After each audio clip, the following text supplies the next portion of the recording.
Hello everyone and welcome back to a new video. Today we are doing a sort of slime tutorial on how to play with slime because sometimes for beginners it can be difficult, and here I just have one random slime that I mixed. It was another slime smoothie that I made, and this is just a part of it, and I'm going to be using this slime and some others to sort of show different ways on how to play with slime.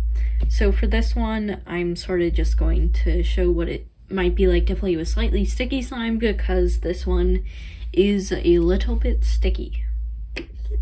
So with stickier slimes, this one isn't really sticky, but it can be slightly sticky. You can either activate it, which I will show with another slime that is fully deactivated, but for this one right here, it's okay, so that's not really a big deal. But if it's slightly sticky, you can either play sort of quicker, so quicker pokes, pops, and stretches, and possibly not inflating it as much, or you can just coat your hands with some activator, which there's multiple ways you can do this. You can also just use lotion, but I mean, you can sort of just pour some, this is way too much, but you can sort of just rub some in between your hands and then squish it with the slime too. It just sort of helps gain some more traction. That was not a great example, by the way. You probably don't want to pour that much if you use a stronger activator. But I use one that isn't as strong, so that's sort of just what to do if you're playing with a slightly sticky slime. Okay, so this is my inflated slime. Now, when you have inflated slime, especially if it is a clay-based slime, I would recommend letting it sit for a few minutes or just a few seconds, which could help it gain more sizzles, melt in shape, but it still creates better sizzles and just louder noises which sound better. For example, here it's been sitting for as long as I've been recording this clip specifically. So here.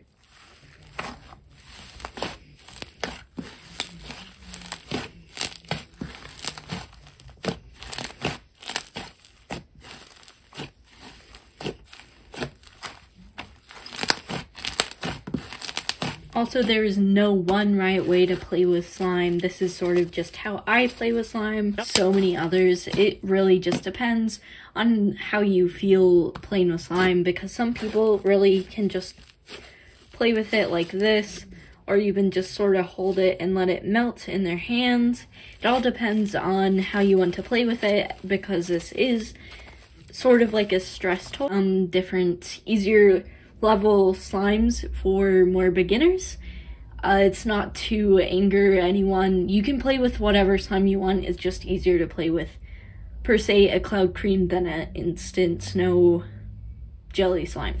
Okay, so this is a slushy slime, and this is just to show you sort of how you get one of these out, because these can be pretty hard to get out. If this is a container where you can just squish around the edges and it's not super hard to do, I would recommend doing that. But containers such as this may break. Most of the other containers I have around here would not break, but there are some containers where you can sort of feel them, they're harder and they would break. And if you do this, you just sort of pull around the edges and mix the beads.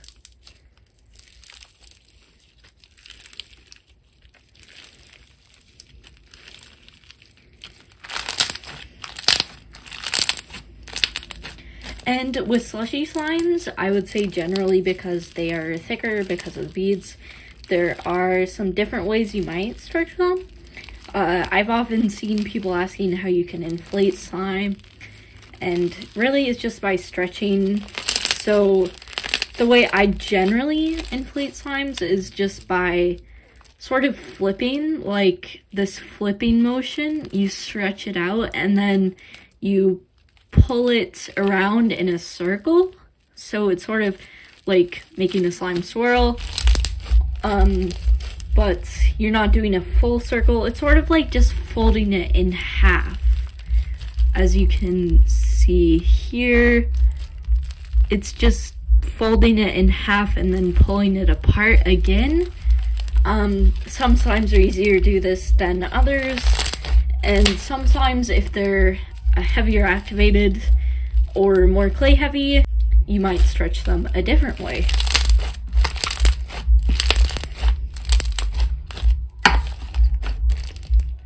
And then this is sort of just how you put slime back in containers. If it doesn't fit, you can either find an inflation container like this. This is really small, but if you have a bigger container for the inflation, if it's really big, you could put it in there. Like this is inflation. If not, and it still fits in the container, you just slide the lid on.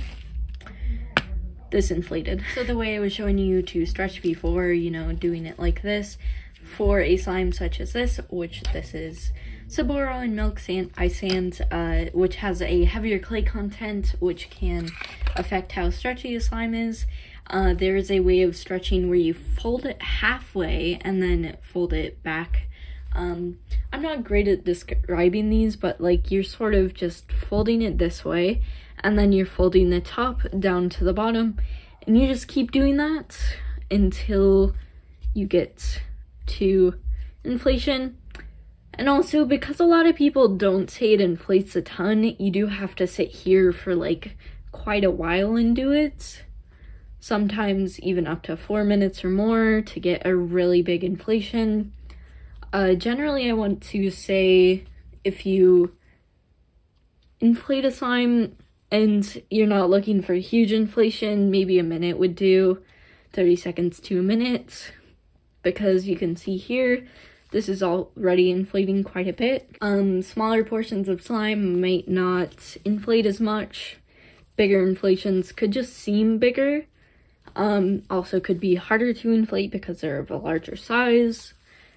And there's just lots of different ways to stretch slime, inflate slime.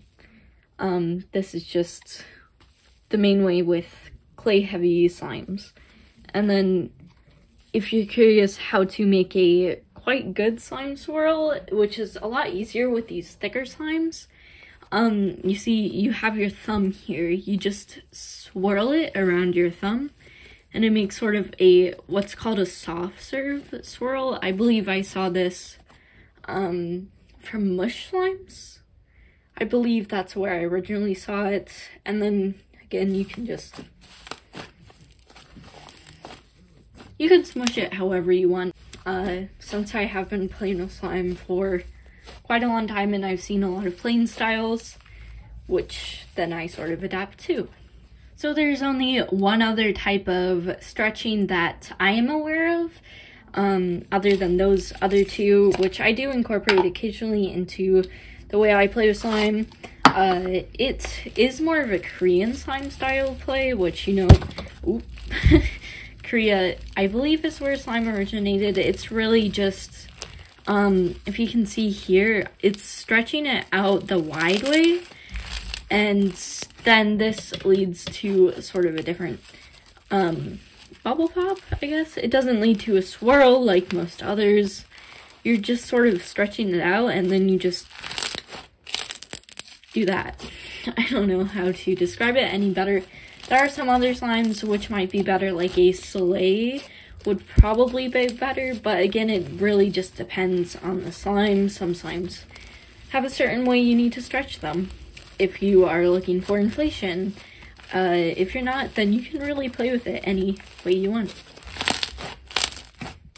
Okay, this is a very important step I forgot to mention. To make activator, this is quite an important step if you're making slime. It's borax and hot water. So ideally, I have a measuring cup here. You want 1 cup of hot water or warm water. It just has to dissolve the borax so that you're not getting any sort of chemical reaction that would damage your skin. And then borax here. The amount of borax you want to use is, well, roughly this amount. It varies. This is half a teaspoon. Some people use 1 teaspoon. Again, it depends on what you feel comfortable with too. This isn't as strong of an activator, but it's what I use. And then you just mix it up until all the small bits dissolve. And this is to, again, activate your slime so that it's not sticky or anything. Okay, so to activate slime, if you have an old slime somewhere and you want to activate slime or reactivate slime because it has already been activated, I was trying to mix this one earlier, but this is Hershey's Strawberries and Cream. It has a clay top, so generally I'd say these are easier to activate. Activating a thick and glossy can be pretty hard. I haven't had the best experience doing that, but if you use a stronger activator, it would probably work easier. But anyways, just to show how this works, you're really just pouring activator in until you get your desired consistency. So you really, again, I just sort of mixing the clay back into the slime, mixing the activator. This can get sticky, so you really want to make sure you have enough activator on hand so you're not ending up having to throw away a slime or do something else, or so that you're not like getting any slime on your clothes, which is another problem which can be quite annoying, but it should come off if you wash it.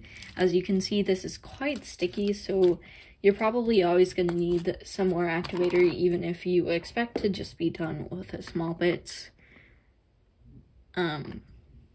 Activating slime can require a lot of activator, and that's why you should always be prepared with some on hand. If you have a slime that has hardened, you can generally use glycerin. I don't have any, so I just use lotion, which is the other option. Lotion isn't the best because I feel like afterwards the slime sort of goes back to what the consistency was. You can also if it's a clear slime, because you don't really want to add lotion to that, just let it sit in sunlight if you have sunlight around or near a heater or vent. So that's sort of just general slime care. As you can see, this is coming back to activated, and yes. So you sort of just want to keep mixing it. It will look sort of chunky, especially when you're reactivating it. That's what I find personally. When I'm making slime, it's generally not super chunky. But then again, it depends what glue and other materials you are using and how much activator. So it's all really up to experimentation.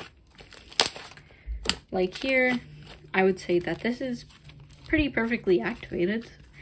And this is really just what you're doing if you ever want to reactivate one of your slimes. Though I do find that slimes using saline solution and baking soda can't really be reactivated, and they often end up drying out instead of staying activated. So borax is generally the better alternative, but saline solution and baking soda is a safer bet if you're looking for safety. Yeah, so it's just generally safer. Because you do not want to eat slime. That would not end well. Even though it smells delicious, you just don't really want to. And as you can see, this is now back to activated. It's pretty easy once you get the hang of it. I still don't really like reactivating slimes, but it can be pretty easily done if you have the right things. And also, some slimes are easier to activate than others. This one was probably an example of that. Okay, so the last thing I think I want to mention are cloud cream / cloud slimes. They don't really inflate like other slimes, so they have a special way generally.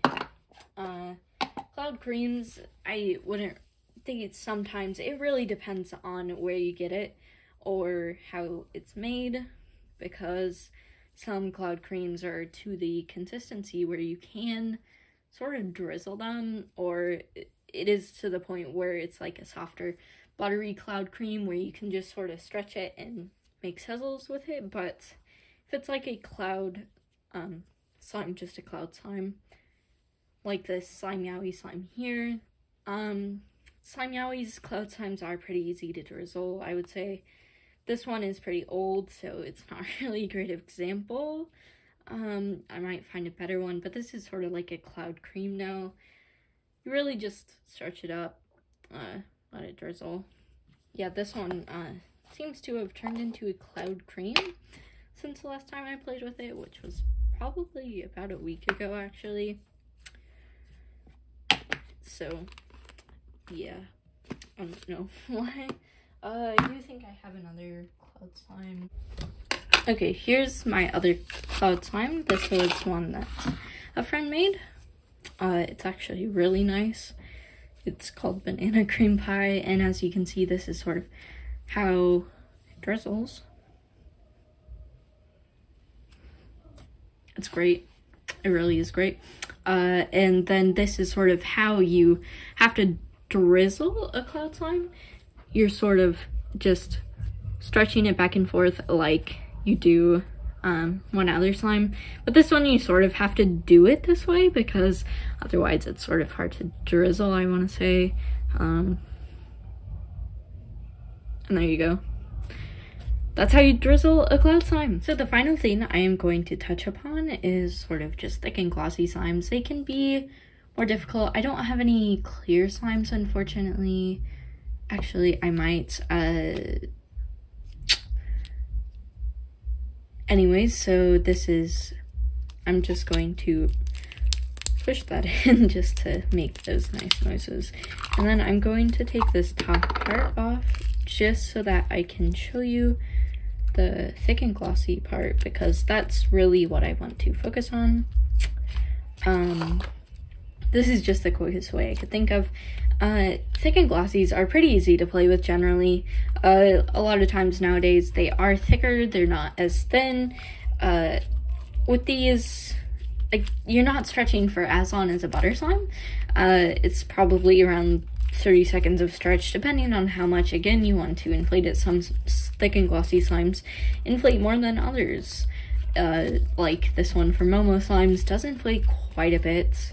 Other thick and glossy slimes could just be more for table play. And then this is just the swirl, and then with these ones you don't have to wait.